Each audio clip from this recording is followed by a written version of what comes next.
Vamos retornar aí. Então, eu estava falando, né, que os gêmeos, né, tem os bivitelinos, tá? Que são de 2 ovos diferentes, de 2 espermatozoides diferentes. E a gente tem univitelinos, que são gêmeos idênticos, né? Porque eles vêm do mesmo ovócito, né? E do mesmo espermatozoide. Tá? O material genético ele é literalmente o mesmo, tá, gente? E é isso, eu só trouxe essa questão aí para vocês, porque às vezes na hora a gente não pergunta, mas a gente pensa, gente, mas se é um ovócito, né, para um espermatozoide, por que gravidez de gêmeos, né? E aí por esse motivo, tá? Mas assim, a ideia de que mais de um espermatozoide fecunde o mesmo ovócito, isso não ocorre, tá? É um ovócito para um espermatozoide, tá? O que pode acontecer, né, é que depois que ele for fecundado, né, essa célula se dividir e se tornar 2, tá? Ou for 2 ovócitos para 2 espermatozoides. Mas um ovócito para 2 espermatozoides não existem, tá? 2 espermatozoides não conseguem penetrar no mesmo ovócito.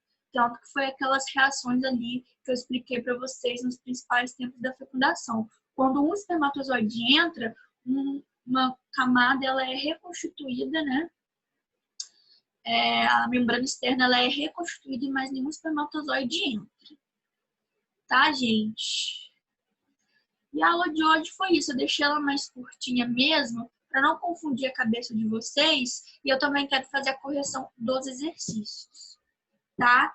Mas antes da correção, né, porque às vezes a galera não consegue assistir até o final, eu vou explicar o trabalho para vocês, tá? Eu já passei uma pesquisa, se eu não me engano, valendo 3 pontos ou 2, mas já passei uma pesquisa aí, né, sobre câncer de colo de útero ou de mama, tá? Que vai valer ponto. Eu sempre dou 2 pontos para quem faz todos os exercícios, né? Sendo assim, ficou faltando uma atividade valendo 5 pontos, tá? E essa atividade, é lógico que é uma atividade mais extensa, é uma atividade que dá mais trabalho, é uma atividade que vocês vão ter que apresentar, tá? Então, é o seguinte, eu vou colocar aqui a imagem para vocês vão entender melhor a atividade.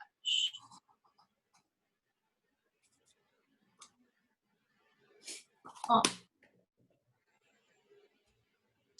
O tema do trabalho vai ser desenvolvimento fetal. Aqui, gente, eu coloquei desenvolvimento fetal, mas eu quero, né, que o trabalho contenha, né, desde a fase em que o óvulo fecundado se implanta ali no endométrio até os últimos meses de gestação. Então, vocês vão contar ali o início de tudo. Tá? Vocês só não precisam falar como é que ocorre a fecundação, que foi o que eu já expliquei aqui hoje. Mas fora isso, eu quero que vocês me falem ali, né, do feto desde embrião, tá? Desde zigoto, na verdade, porque a gravidez, a gestação, ela passa por várias fases, né? Por 3 fases, onde a gente tem o zigoto, que é quando ocorre a fecundação, depois ele vira um embrião e por último ele vira um feto. Então eu quero que vocês expliquem essas 3 fases aí, tá? Desse futuro ser. Tá? Então, vocês vão explicar o desenvolvimento fetal como um todo. Vocês vão explicar todo o processo, tá? Desde o processo de nidação até ali os 9 meses, tá? de gestação, né? Até as 38, 42 semanas, tá? E o trabalho vai valer 5 pontos, tá? E ele precisa ter capa, sumário, introdução, desenvolvimento, conclusão, né? E a referência bibliográfica. Tá, gente? E nesse trabalho é muito importante que tenham imagens, tá? Porque como a gente está falando aí, né, desenvolvimento embrionário, desenvolvimento fetal, é legal que contém imagens. Quem quiser fazer um videozinho também, fica aí a critério de vocês. Seria legal, né, vocês, além do trabalho em Word, fazer uma apresentação em slide com imagens, para a explicação ficar melhor, tá? E como é um trabalho mais extenso, eu dei bastante tempo para vocês. Ó. Vocês vão poder me enviar por e-mail até dia 21/10. Tá? E a apresentação, que vai ser um vídeo aula que eu vou tirar só para vocês apresentarem, vai ser dia 24/10. Tá? E é o seguinte, esse trabalho, eu queria dividir em 3 grupos, tá? A turma de vocês tem quantos alunos? São, Professora, então, vocês sabem, mas a gente já tem uns grupos formados já do Saúde Pública. Sugestão, deixar do jeito os grupos se formarem, do jeito que já está formado? pode deixar. Se deu certo, pode deixar. Aí é critério de vocês, tá, gente? Em relação à formação do grupo. Mas se já tem um grupo aí Já tem pré-existente, uns grupos formados do Saúde Pública, a gente está fazendo um outro trabalho também já, a gente já fez um, está fazendo outro. Bom, não sei, é uma sugestão. Já que eu estou com as meninas, né, as que estão comigo, eu queria continuar porque já tem um ritmo já pegamos o ritmo uma com a outra, mas não sei as outras também, né? aí é com você, gente, tá? Aí vocês decidam aí melhor aí os grupos, tá? Mas são 3 grupos. No outro trabalho também foram 3 grupos? Deixa eu ver, eu acho que sim, ó, é o meu grupo, é o grupo da Priscila, acho que 3 ou 4 grupos que foram, uma coisa assim. Porque somos em Então, 11. então, esse trabalho aqui vai ser 3 grupos só, tá? Então, Janaína, eu peço, né, você que é representante, que até ali quarta-feira, quinta, pode ser até quinta, você me envie o nome ali dos 3 grupos, Tá bom. composição dos 3 grupos, tá? Porque eu vou sortear ali a apresentação. Porque é o seguinte, a apresentação não é todo mundo explicando o trabalho todo. A gente sabe que a gravidez ela tem 3 trimestres. A gente tem o primeiro trimestre, o segundo trimestre e o terceiro trimestre. Então, um exemplo, o grupo 1 vai apresentar ali o primeiro trimestre do desenvolvimento fetal. O segundo grupo vai apresentar ali o segundo trimestre do desenvolvimento fetal. E o terceiro grupo vai apresentar ali o último trimestre do desenvolvimento fetal. Ou seja, o grupo 1 vai explicar o início ali de tudo até os 3 meses do desenvolvimento fetal. O grupo 2 vai explicar de 3 a 6 meses. E o 3 de 6 a 9 meses. Para não acontecer de todo mundo falar a mesma coisa. Tá? Mas isso eu vou sortear, né, quem vai apresentar ali determinada fase, tá? Porém, todos vão ter que fazer o trabalho completo, tá? O desenvolvimento fetal completo, tá? Eu só vou dividir aí as fases aí do desenvolvimento fetal, tá? Mas isso aí eu vou fazer a divisão na próxima aula, tá? Por isso que eu quero que vocês já tenham um grupo que a divisão aí das fases de quem vai apresentar o quê, eu que vou sortear aqui na hora com vocês. Tá? Mas ficou claro aí em relação ao trabalho? O que é Mim, para fazer? só me explica uma coisa. Peraí, você falou, você quer que fale desde a anidação, você falou de 3 fases. É o zigoto, que mais mesmo? Então, é porque o feto, na verdade, ele não é chamado de feto desde o início até o último instante da gestação. Tá? Ele passa por várias fases. Primeiro ele é um zigoto, depois ele se torna um embrião e por último ele se torna um feto. Tá? E ele é chamado de feto até, né, ele nascer. Né? Depois ele é um recém-nascido. Então, eu quero que vocês me expliquem, né, o desenvolvimento fetal, porque eu falo fetal de uma forma global, mas eu quero que vocês me expliquem ali, né, o desenvolvimento desde o processo de nidação, que é quando o óvulo fecundado sai da tuba uterina e se implanta ali no endométrio, tá? Então, vocês vão me explicar desde o processo da nidação até ali os últimos dias de gestação. Tá, gente? Como eu falei, seria interessante vocês fazerem um slide, tá? Eu quero trabalho em Word, né? Como eu falei, na norma, com introdução, mas seria interessante vocês fazerem um slide para a gente conseguir ver as imagens, né? Como tudo acontece, tá? Tá bom. Em relação ao trabalho, é isso, tá, gente? Tem alguma dúvida da galera que está aqui? Alguma sugestão? Vamos aproveitar esse tempo para discutir, porque depois, falando no WhatsApp comigo, fica mais difícil de responder. Nem sempre eu consigo. Fora isso, tem uns alunos para responder, porque a vida é meio corrida e eu não consigo responder todo mundo. Então, vamos aproveitar esse espaço aqui para tirar a dúvida. Em relação ao trabalho, ficou show? Deu para entender o que a Janaína já entendeu e o resto da galera?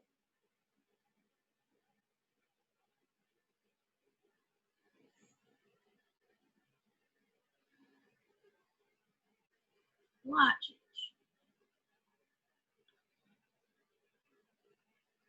Tainá entendeu? Tá. E caprichem no trabalho, tá, gente? Na apresentação.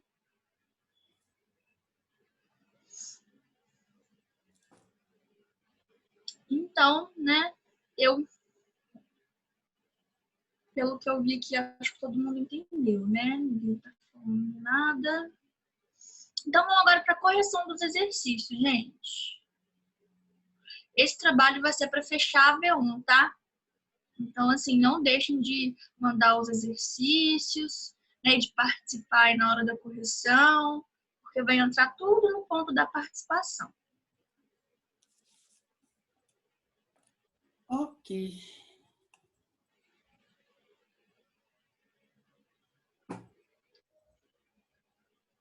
Ó, então vamos lá. Primeira pergunta, o que é o método Billings? Bom, eu coloquei assim, é uma técnica natural com o objetivo de identificar os períodos férteis e os inférteis das mulheres, onde é observado o muco cervical, que é identificado logo na entrada da vagina, e é um método que ajuda a planejar ou evitar uma gestação. E é feita a observação do muco, que no período fértil ele fica mais fino e claro, que é quando a mulher está bem fértil. Isso aí. Mas vocês lembram que eu expliquei para vocês por que esse muco ele fica claro e bem maleável quando a mulher está no período fértil? Ai, professor, peraí. Porque o tampão, né? Tem o tampão, aí eu já não lembro mais. Só lembro do tal do tampão. Eu expliquei várias vezes para vocês que é o seguinte, né? A mulher, quando ela não está no período fértil, né? Logo após aí a menstruação, a cérvix dela é fechada por um tampão mucoso. Eu até falei para vocês compararem com um gelo, tá? Por isso que quando a mulher não está no período fértil, ela não corre risco de engravidar. Porque além do ovócito não estar maduro na tuba uterina, vai ter esse tampão, gente, tampando ali a entrada do útero. Então, o espermatozoide, ele pode, né, ejacular e o espermatozoide não vai conseguir subir. Porque, imagina assim, um tampão bem espesso, eu falo como um gelo, né, mas é lógico que ele não é um gelo, tá, gente? Só dou um exemplo aí para vocês entenderem melhor.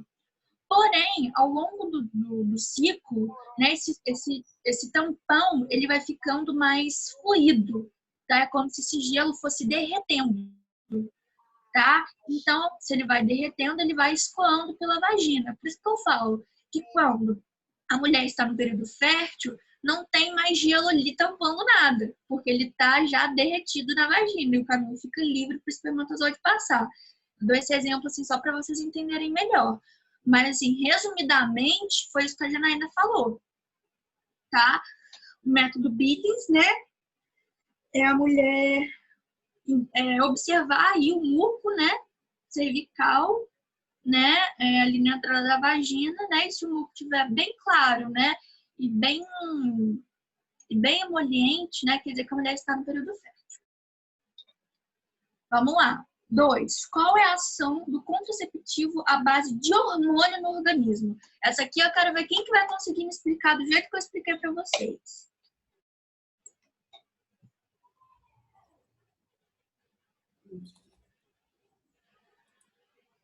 Vamos lá? Do seu jeito, Vamos ver se vocês... do seu jeito eu não vou conseguir não, mas eu coloquei assim, que a ação do contraceptivo à base do hormônio é enganar a hipófise, que ela produz os hormônios FSH e LH, que estimulam os ovários, né, que maduram os ovários, e assim produz o estrogênio e progesterona. Ah, tá, isso mesmo, que estimula os ovários a produzir o estrogênio e progesterona, que vai maturar o ovócito, deixando o corpo preparado para a fecundação. Aí, quando usa o contraceptivo à base de hormônio, esse contraceptivo, esse hormônio, ele engana a hipófise, né? Liberando estrogênio e progesterona sintético. E aí, como esse não é sintético, ele não matura o ovócito e assim não ocorre fecundação. Isso aí, perfeito, Janaína. O resumo tá, ó, show de bola. Vamos lá. 3. Qual é a diferença entre a pílula anticoncepcional e a injeção? Vamos lá, outra pessoa me respondendo, senão a Janaína vai ficar sem voz. Daqui a pouco.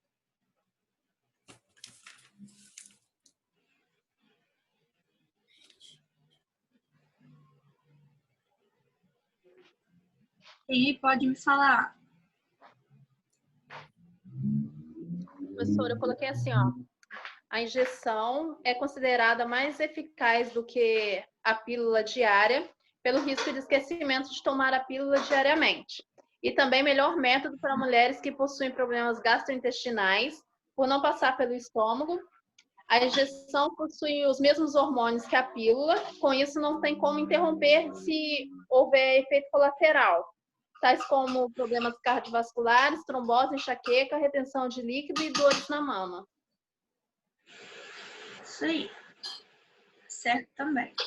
Eu fui bem simples, bem resumido, ó. A pílula é a base de hormônio, ela é usada diariamente, bem resumida mesmo. E a injeção, ela é aplicada, né? E é de 3 em 3 meses. Isso aí. Então, aqui, né, foi a Tainara que falou? Não, foi a Gisele. Foi a Gisele. Então, a Gisele entrou mais aí nos riscos e nos benefícios, né? A sua resposta também está certa, Janaína, mas é bom sempre a gente saber aí, né, quando a gente for explicar ali para o paciente, os riscos, né, e também os benefícios, tá? Igual ela falou assim, que após, né, que a injeção foi administrada, né, não tem como a gente reter ali os efeitos adversos.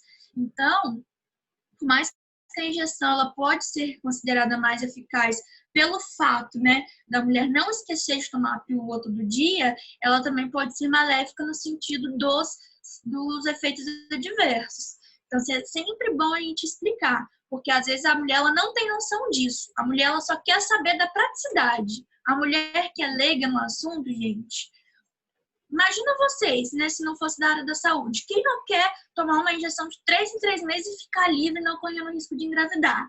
Mas a vida ela não é tão bela assim, né? Quanto parece. Então, a gente tem que apresentar aí, né, os riscos, né, os benefícios, os riscos, as vantagens, as desvantagens, tá? Mas, assim, as duas respostas estão corretas. Vamos lá. 4. Cite as vantagens e as desvantagens da pílula anticoncepcional. Vamos lá, outra pessoa respondendo agora.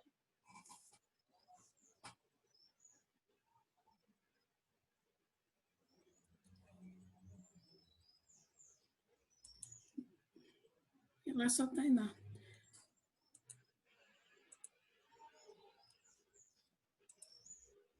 Galera, saiu? Professora, quando é em sala de aula também, pouca gente respondia, tá? Não... Não, é porque eu vi que tinha um monte de gente aqui, agora saiu, né, pessoal? Não deve ter voltado, na verdade.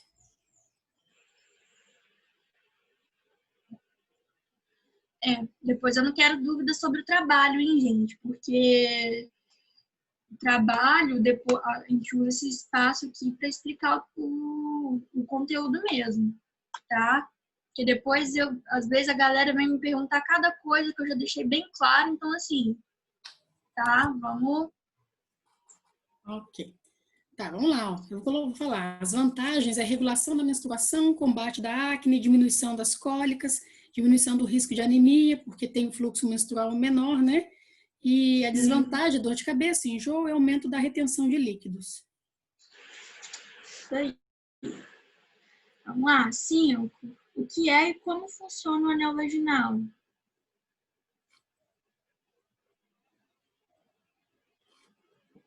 Vamos lá, Gisele, agora você. O anel é um pequeno objeto de plástico flexível inserido na vagina para atuar como contraceptivo. Tem a mesma função da pílula, mas é inserido apenas uma vez ao mês.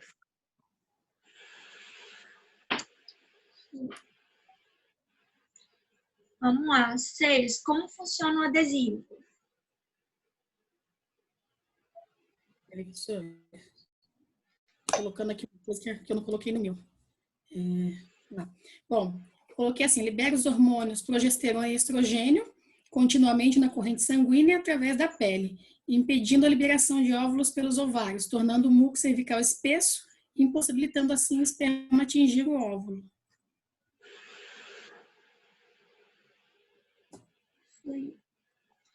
Gente, mas em relação ao adesivo, tem uma informação muito importante aí que faltou. Ah, é?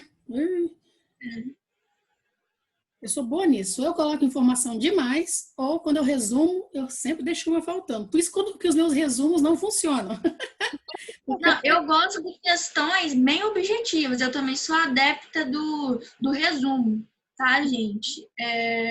Eu sou concurseira e minha vida é resumo, tá? Minha cabeça funciona escrevendo. A professora aqui é igual vocês. Só que quando a gente faz um resumo, tem informações que são muito importantes que não pode faltar. Então, esse é o meu problema. Eu nunca sei qual a informação importante para colocar no meu resumo. Ó, vamos lá. Como é que funciona o adesivo, né? As informações dele, né, do contraceptivo à base de hormônio é parecido com todos os outros. Só que ele tem um diferencial. Lembra que eu falei para vocês que ele deve ser aplicado? Como que ele deve ser aplicado? Em alguma parte do corpo que não aparece. Uma coisa... Não, é porque ele, né, como os outros métodos, é durante 3 semanas, porém ele deve ser trocado a cada semana. Então, a anel vaginal você introduz e deixa 3 semanas. Agora, o adesivo, o pessoal confunde, gente. Tem mulher que coloca o adesivo e deixa o mesmo adesivo por 3 semanas. Então, essa informação não pode faltar, porque imagina se você explica muito resumidamente para a paciente e ela esquece de trocar ali toda semana engravida. Então, assim, não pode... Assim mesmo. Tem que ser trocado toda semana, né, professora? 7 dias, Isso aí. né? Isso aí. Eu não coloquei também na minha resposta, não. A gente não pode esquecer dessas informações, porque vocês, gente, se vocês forem trabalhar ali na unidade básica de saúde, eu não sei o interesse de vocês, mas assim, quem quer trabalhar na unidade básica de saúde tem que ficar fera aí nessas questões, porque vocês, né, junto com o enfermeiro, participam do planejamento familiar. Então, assim, é muito importante a gente estar craque aí nisso e sempre saber filtrar e falar aí de forma correta ali para paciente. Ok. Tá? Tranquilo. Vamos lá. O que é um implante contraceptivo?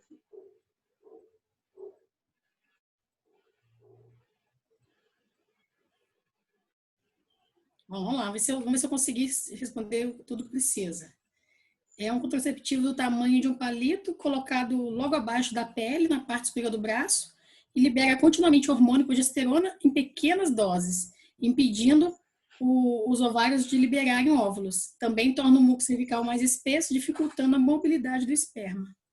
Eu só não coloquei... Ele é definitivo? Isso eu não... Não, você pode tirar ele a qualquer momento. Ele é um reservatório, você pode colocar ele e ficar com ele bastante tempo, tá? Mas assim, a partir do momento que você quiser tirar, ele não é definitivo, não. Ah, tá. Então, ele é temporário. Aí... Ele é temporário. Vamos para a próxima. Vamos lá, Célia. Explique a função do DIU.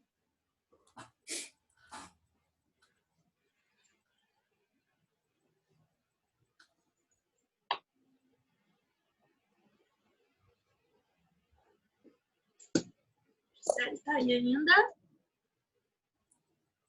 Tô sim, peraí.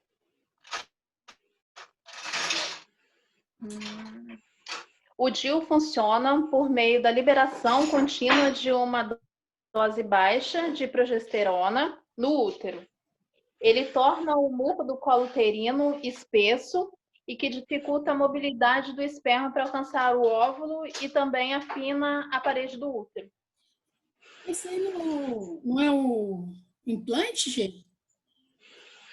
Então, na verdade, é porque aqui eu perguntei o DIU de uma forma geral, tá? E existem dois tipos de DIU, o DIU de cobre e o DIU Mirena. O de cobre, ele provoca os dois, gente. A melhor resposta aqui é que os dois causam uma reação inflamatória no útero, deixando o útero num ambiente ruim para o espermatozoide. Eu coloquei tá?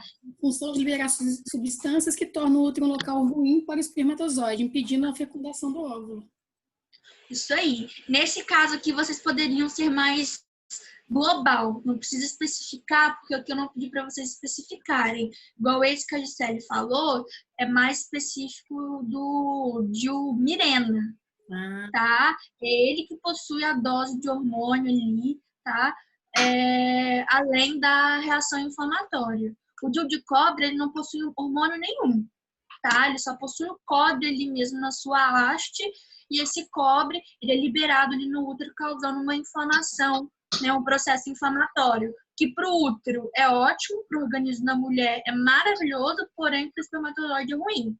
Eu lembro que eu falei que o espermatozoide é muito frágil, muitos morrem ali mesmo na entrada da vagina, por conta da própria secreção da mulher. Então, assim, qualquer inflamaçãozinha, gente, vai degenerar ele, tá? Então, assim, não confundam também nas respostas, tá?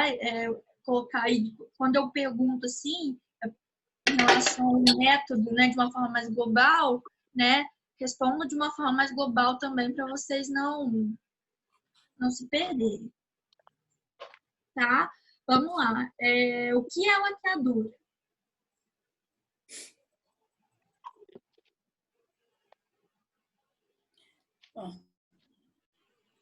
Eu coloquei aqui que é uma esterilização voluntária e definitiva, onde as tubas uterinas são amarradas ou cortadas, evitando que o óvulo e o espermatozoide se encontrem. Isso aí. Tá? Aí, no caso, gente, eu realmente perguntei de uma forma mais sucinta, mas se vocês estivessem dando uma palestra, né, qual informação adicional vocês colocariam aí na laqueadura?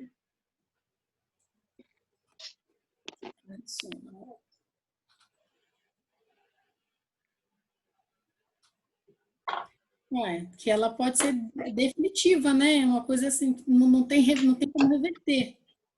Isso aí. E não é qualquer pessoa que pode fazer, correto? É verdade.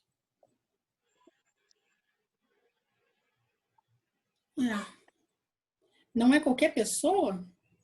Não, a mulher ela precisa ter mais de 2 filhos vivos, né? Ela precisa ter mais de 2 filhos vivos, no mínimo. Tá? Mas é mais recomendado para aquelas mulheres também que tenham mais aí de 25 anos. Tá? E outra informação muito importante, gente, no planejamento familiar, porque essas informações, se vocês forem usar aí no ambiente de trabalho de vocês, provavelmente vai ser no planejamento familiar.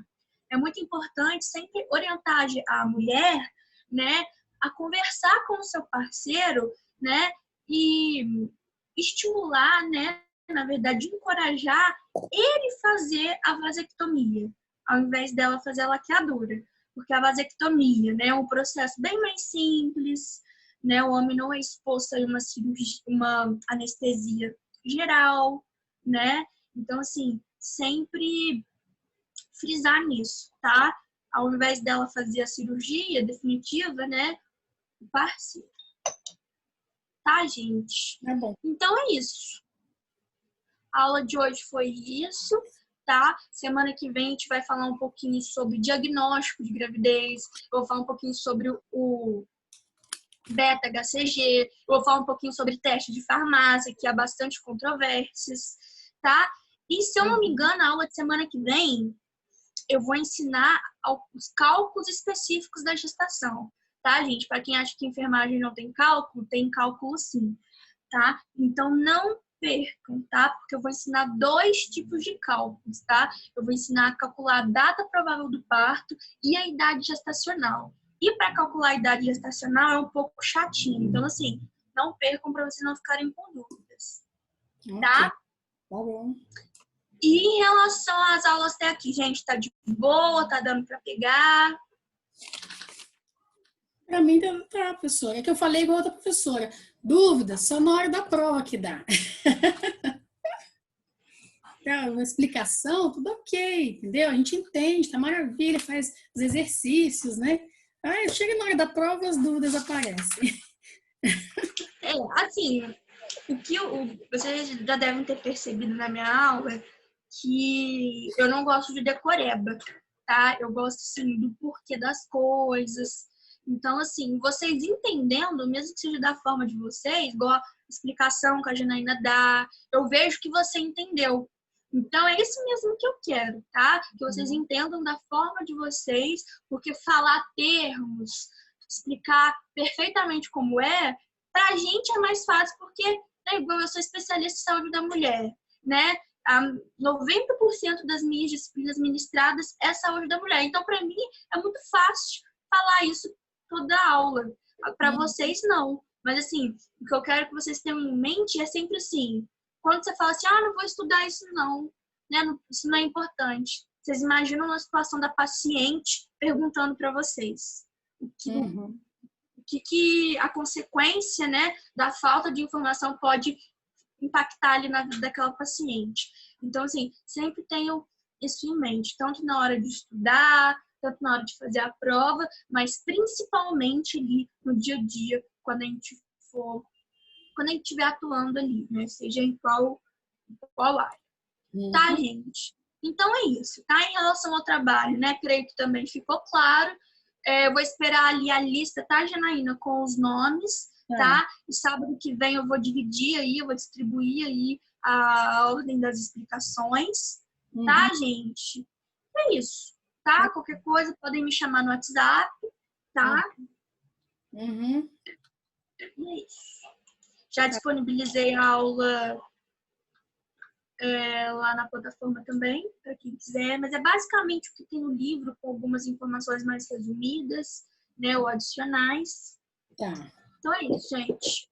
Fiquem com Deus. Até a próxima. Deus também. Tchau, tchau. Bom fim de semana. Bom fim de semana.